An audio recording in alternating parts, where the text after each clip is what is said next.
Dude, those guys have a really cool sound. I was saying when we were listening to them that like at first I thought that was like a guitar or something like that, but it was like a Wurlitzer or something like that. Yeah, he's got a whole crazy setup. The keyboard for Market Band the keyboardist for Market Band is he has like 4 decks of just keys, and he's playing bass the same time he's playing these gnarly like crazy lead notes. guitar parts on the Wurlitzer or whatever, like his Rhodes or his synth or whatever. But it's just it moves me, and it makes me so happy to hear the culmination of the sounds are just so beautiful in my opinion. Do you know if they're playing the onboard synth sounds on each thing, or everything is on board? Oh, okay, so it's not like MIDI controllers going into a computer or anything like that. Everything he has is vintage. Cool. Okay. Yeah. Because like I know a lot of people who do like the like live looping type of thing. Yeah. And they'll have like Ableton open and have like 5 different MIDI controllers or whatever. And it's like that's cool too. But I think that there's something about all of this being like vintage stuff. Truly. That just kind of like it gives it a little bit of swagger. It does. Yeah. You can kind of tell it has a little different vibe to it. It sounds like, in a 60s sound, psychedelic 60s sound, but it's with some like punchy new with age like punk ass shit too though. Yeah. Like, the energy's there. It really like gets you going. Yeah. I believe that last song was called As the Matchsticks Fall, and I believe they go by Market MKRT. I believe. MKRT. Classic. Market Just remove Band. all the vowels. Remove all the vowels. Yeah. Exactly. Market Band on all streaming platforms. See, if you wanted to make it really millennial, you would have to double one of the letters, like MARKTT. Yeah, 2 T's. Yeah, or 2 T's. capitalize everything or lowercase. They already are all caps, man. They're already all caps. Get with the times, Benji. Good old put a B sunflower. instead of an A or something like that. Yeah, exactly. Yeah, lowercase one of the R or some shit. The R is lowercase. Everything else is mega uppercase. Yeah. But like also just the solo that's in there, like it fucking jams, dude. Yeah, jams, man. They're great.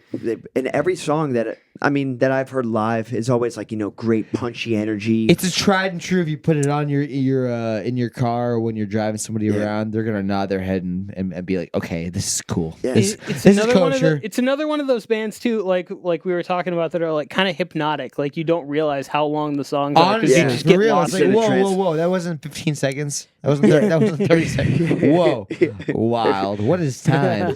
Yeah, man. And it's the drummer that's singing as well. So he's that's cool. He's singing and playing the drums at the same time. So he's one of the best drummers I've ever seen live, because the rhythms he can do while singing and such a different rhythm that he's playing is just gnarly. Yeah. I was actually mentioning earlier when you brought up the fact that they were a 2-piece. There's actually a lot of like 2-piece bands in Detroit that are really cool. Thanks, Jack and Meg White. and a lot of them have actually the drummer is the vocalist as well. Yeah. Like Checker, that Checker was one of the ones that I was going to bring up, or Summer Like the Season. Oh yeah, you're right. Yeah, she's great though.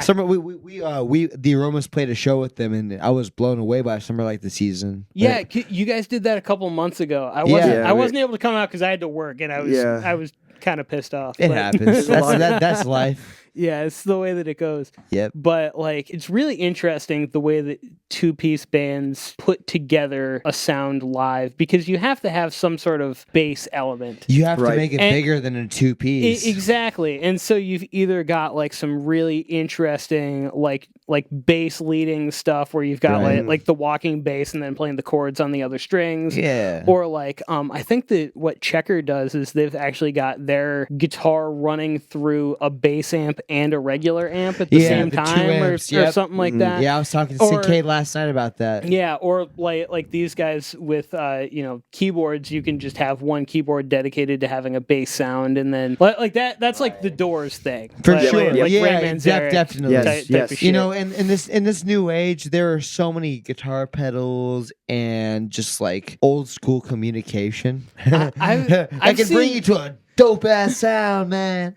I've seen a pedal that was like you could blend between like the fully wet, fully dry, but it was like a bass synthesizer that's recorded by, or that is controlled by the notes that you're playing on the guitar. That's lit. That's lit. Yeah.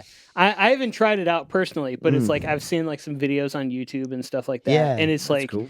it's really cool the way that it works. It surprisingly, like, the note tracking is actually pretty decent, unless Good. you're playing chords or something. You know, But the chords are where everything gets screwy, honestly, with all that with that a lot stuff. of effects and stuff like Honestly, that, like especially like fuzz distortion and yeah, stuff all the like that too. distortion, for Like sure. I have a Rat pedal that I absolutely Oh love. yeah, Like- good like- old Rat, man. Like one of Fantastic. the classic, like, you know, vintage Distortion distortion pedals. pedals. Yeah, you know. But it's like sometimes if you're playing like big full chords, it can just start to get muddy and not know what to do with it. Truly. And so it's, you know, that's just like putting together your pedal board, though. You have to figure out what works with the style like, that you're where, playing. Where on the line should this like be set up? You know, Definitely. to make it the right stuff. Yeah, experimentation is everything. Yeah, I'm actually like in the process of like trying to buy all the pedals that I want to build the pedal board that I want. Nice. What's your holy grail pedal? I really want to get like a nice, you know, vintage tube screamer or something like that. Nice. 'Cause, Right like, on. I've been using the I've just been using like a plug-in version and then reamping through it.